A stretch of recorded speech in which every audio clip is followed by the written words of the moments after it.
her invalid brother, Franklin. It is all the more tragic in that they were young.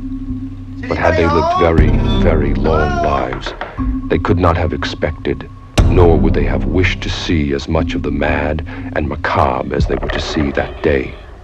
For them, an idyllic summer afternoon drive became a nightmare.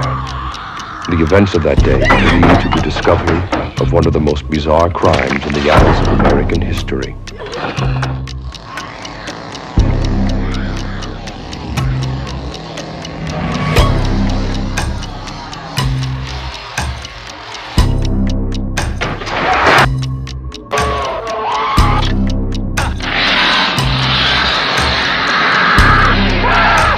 This is the movie that is just as real,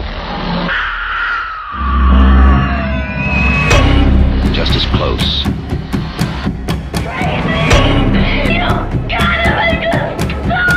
just as terrifying as being there.